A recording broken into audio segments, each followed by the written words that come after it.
Bonjour, bonjour, bonsoir, bonsoir. J'espère que vous vous portez bien dans vos maisons. Moi, je me porte très, très bien par la grâce de Dieu. Bienvenue à l'église royale de la Cité Céleste.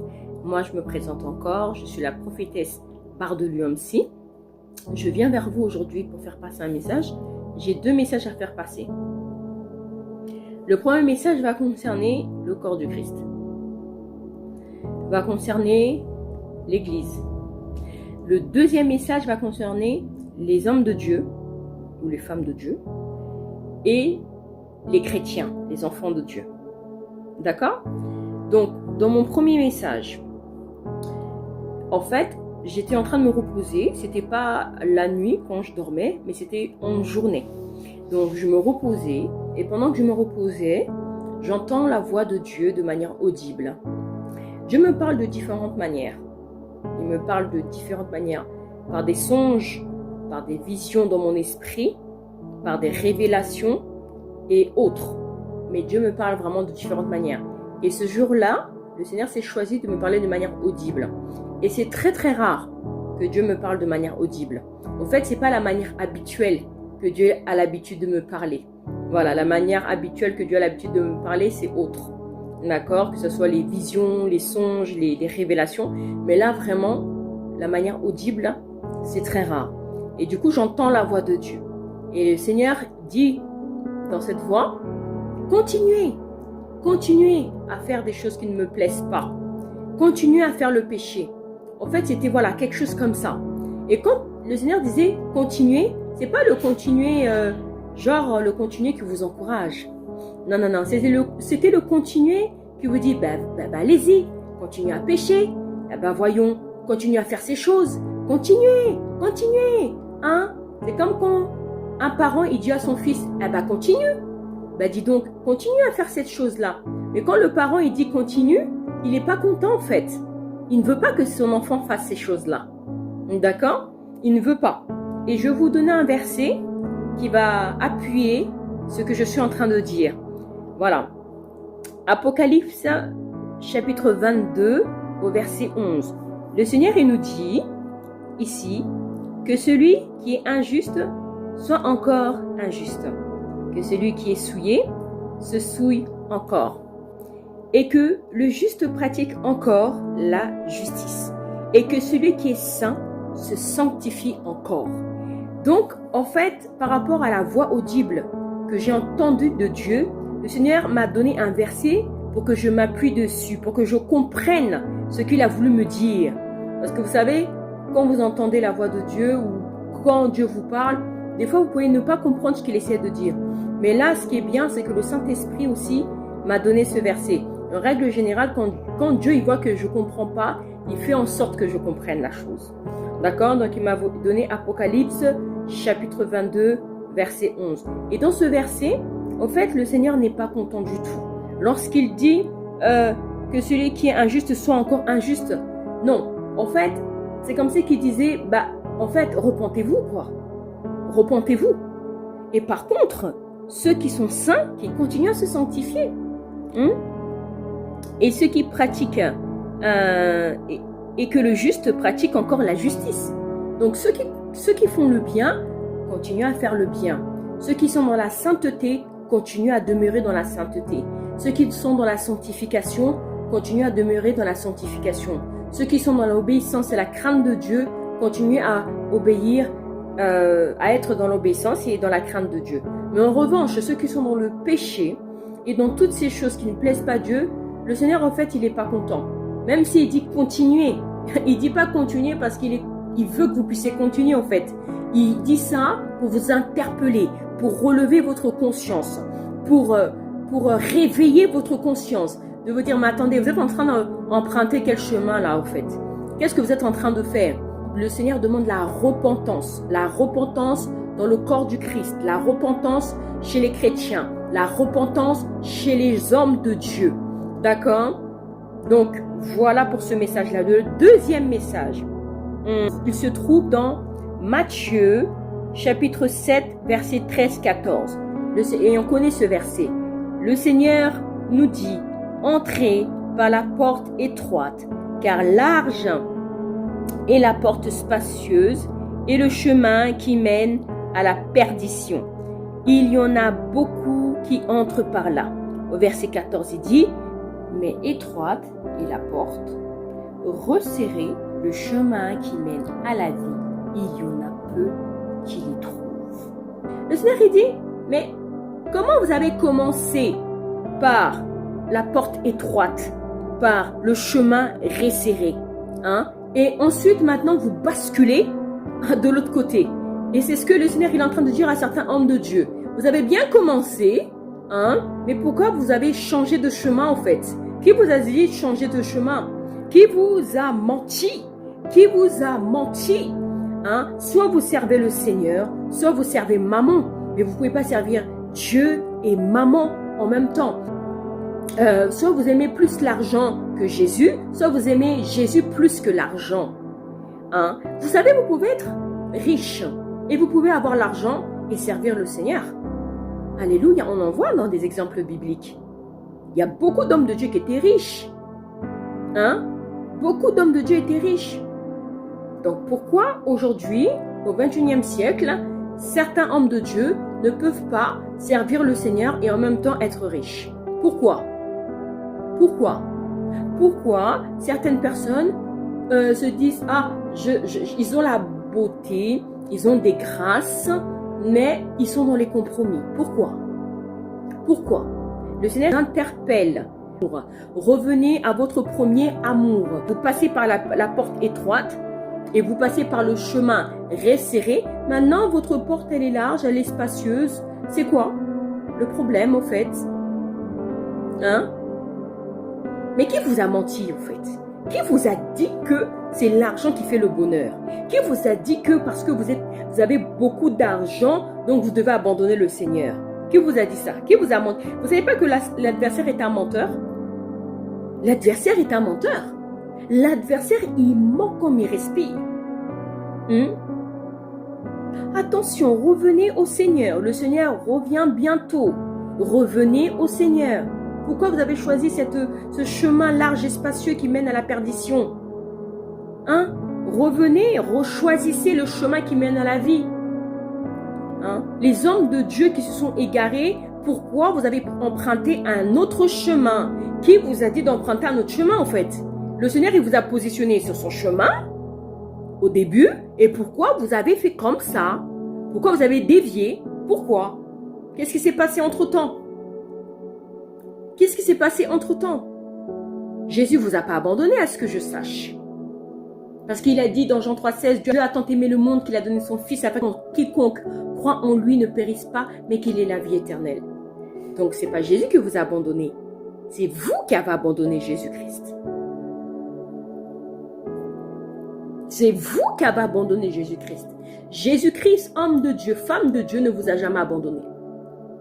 Et enfant de Dieu aussi. Donc, le Seigneur interpelle ici les hommes de Dieu de revenir. De revenir.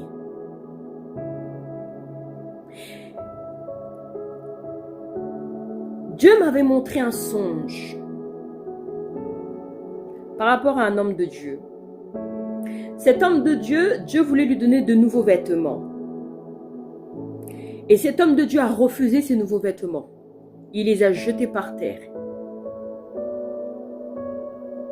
Il ne voulait pas porter ces nouveaux vêtements. Parce que cet homme de Dieu, les vêtements qu'il a actuellement sont souillés. Les vêtements qu'il a actuellement sont souillés. Ils ne sont plus propres. Et Jésus voulait lui donner de nouveaux vêtements. Mais lorsque le Seigneur voulait lui donner ces nouveaux vêtements, il les a jetés. Il les a dit, il a balancé les vêtements, il les a dit, je n'en veux pas. Parce que cet homme de Dieu, au fait, cet homme de Dieu est entouré de mauvaises personnes. Et ces personnes, comment je peux dire, l'influence, le manipule. Et cet homme de Dieu doit se repentir véritablement. Son entourage n'est pas bon. Son entourage n'est pas bon du tout. Il ne lui donne pas des bons conseils. Il ne lui donne pas de bons conseils du tout. Cet homme de Dieu, c'est un homme de Dieu que Dieu avait mis à part. Mais les personnes qui l'entourent ont vu cette grâce et ils ont tout fait pour le compromettre. Vous savez, quand les gens vous approchent, ça ne veut pas dire que les gens vous aiment. Quand les gens vous sourient, ça ne veut pas dire que les gens vous aiment. Des fois, c'est des pièges pour mieux vous atteindre. Des fois, c'est des pièges pour mieux vous atteindre. Quand vous êtes choisi de Dieu, vous êtes quelqu'un de particulier. Vous êtes quelqu'un de spécial. Pourquoi? Parce que Dieu vous a choisi justement. Pourquoi Dieu n'a pas choisi une autre personne? Pourquoi c'est cette personne-là que le Seigneur a choisi? Pourquoi c'est cette personne-là que Dieu choisit? Mais quand la personne est mal entourée de mauvaises personnes qui sont jaloux, qui voient la grâce sur cet homme de Dieu, ils veulent maintenant le compromettre. Or que, dès le départ, le Seigneur l'avait choisi pour qu'il soit distingué de tous. Parce que cet homme de Dieu a quelque chose de particulier. Mais malheureusement, il a pris un autre chemin. Et Dieu demande qu'il puisse qu'il puisse accepter les nouveaux vêtements que le Seigneur lui propose. Il doit porter des nouveaux vêtements. Voilà, je vais m'arrêter là, je ne vais pas aller plus loin. J'ai donné textuellement ce que le Seigneur m'a donné. Je ne suis pas allée en eau profonde, en profondeur. J'ai été bref au fait pour que le message soit compréhensible. D'accord? Et cet homme de Dieu, il faut prier pour cet homme de Dieu. Et aussi pour tous les hommes de Dieu qui se retrouvent, qui se trouvent dans de telles, comment je peux dire, dans de telles situations compliquées, très compliquées. Et cet homme de Dieu doit revenir au Seigneur et doit porter ces nouveaux vêtements que le Seigneur lui propose. Dieu lui veut qu'il puisse porter des nouveaux vêtements, parce que actuellement ces vêtements ne sont plus blancs. Actuellement ces vêtements ne nous conviennent pas. Voilà, c'est ce que je veux dire aujourd'hui. Je vais prier pour vous. Père éternel, je prie pour les personnes qui sont en train de me regarder. Je prie aussi pour les enfants de Dieu qui se sont égarés, qui sont dans l'église locale ou hors de l'église locale. Peu importe, tu peux être enfant de Dieu, mais tu n'as pas l'église locale. Peu importe, que tu sois dans une église locale ou pas, tu es enfant de Dieu. Si tu as accepté Jésus en tant que Seigneur et Sauveur. Et je prie pour ce genre de personnes. Je prie pour les personnes qui ont accepté Jésus en tant que Seigneur et Sauveur. Maintenant, je prie pour vous au nom de Jésus que le Seigneur vous fortifie, que le Seigneur vous encourage. Et je demande au Seigneur qui vous aide dans la repentance, la repentance, la repentance. Le mot qui revient souvent dans tous les messages que j'ai reçus, c'est la repentance au fait. La repentance. Croyez-moi, je suis une prophétesse qui ne va pas parler dans le sens de vouloir cajoler les gens dans le sens du poil. Je ne suis pas ce genre de prophétesse.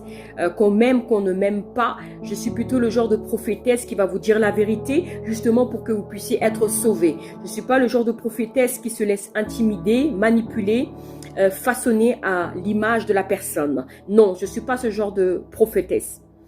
Ok? Je suis une personne qui dira la vérité et qui fera ce que le Seigneur me demandera de faire. D'accord? Je vais droit au but. Et je dis simplement ce que le Dieu me demande de dire. Parce que j'ai la crainte de l'Éternel. Parce que j'aime le Seigneur Jésus-Christ. Et parce que je suis sa servante. Vous savez, quand le Seigneur vous choisit, je l'ai dit tout à l'heure, c'est pas pour rien. Pourquoi le Seigneur t'a choisi toi et pas une autre personne? Pourquoi le Seigneur m'a choisi moi et pas une autre personne? C'est que, on dit souvent que Dieu ne fait pas de favoritisme, ok, mais je pense que le Seigneur, il aime des personnes particulières. Il choisit des personnes particulières. Il met à part des personnes particulières. Si Dieu t'a choisi, c'est que tu es particulière, particulier. Oui, oui, oui, qu'on ne te mente pas. Qu'on ne te mente pas, qu'on ne te fasse pas croire autre chose. Il faut avoir une conviction des fois. Tu n'es plus un enfant. Tu es un enfant de Dieu, mais dans la maturité. Ce sont les enfants qui doutent. Ce sont les enfants qui ne savent pas qui ils sont. Ce sont les enfants qu'on balance à tout vent de doctrine. Ce sont les enfants qui se laissent influencer, manipuler, intimider. Tu n'es plus à ce stade. Il faut que tu puisses avoir tes propres convictions. Alléluia, je parle à une personne. Moi, aujourd'hui, une personne ne peut pas venir me dire le contraire de ce que le Seigneur m'a révélé dans le secret. Je ne peux pas entendre. Je ne peux pas écouter ce qu'une personne extérieure me dit qui est contraire à ce que le Seigneur me révèle. D'accord? Parce que je consulte le Seigneur. Le Seigneur me parle, le Seigneur me visite, le Seigneur me révèle les choses cachées. J'ai juste à faire cette prière. Seigneur, révèle-moi les choses cachées. Le Seigneur me révélera les choses cachées. Pourquoi? Parce que je suis l'intime de Jésus-Christ. Alléluia. Est-ce que je parle à une personne? Je suis l'intime de mon Père, qui est l'Éternel des armées, qui est Jésus-Christ. Alléluia. Je vais faire une prière. Je vais vous prêter mes mots. Mais ce sont vos mots à vous que vous allez vous les approprier. D'accord? Vous allez les dire avec votre cœur. Vous allez faire la prière du salut. Si aujourd'hui, vous n'avez pas encore accepté Jésus-Christ en tant que Seigneur et Sauveur, vous pouvez le faire aujourd'hui. Oui, vous pouvez le faire aujourd'hui. Donnez votre vie au Seigneur. Seigneur Jésus, je viens devant toi. Je te demande pardon pour mes péchés. À partir d'aujourd'hui, je t'accepte en tant que Seigneur, en tant que Sauveur. Installe-toi dans mon esprit. Change ma vie. Guide mes pas. Au nom de Jésus. Oh Père, que je sois une nouvelle créature, que les choses anciennes sont passées. Voici toute chose devient nouvelle. Merci Jésus de me faire entrer dans ton royaume. Merci Jésus parce que je suis devenu enfant de Dieu. Au nom puissant de Jésus. Ainsi je t'ai prié. Amen, amen, amen. Si vous faites cette prière avec sincérité, Jésus vient s'installer dans votre cœur, dans votre esprit. Et il devient votre Père céleste. Il devient notre Seigneur et Sauveur. Et quand vous criez à lui, quand vous parlez, quand il est là, il est là, il est là. Jésus est là. Il n'abandonne pas ses enfants. Il n'abandonne pas ses serviteurs. Je vous dis à très bientôt. Que Dieu vous bénisse.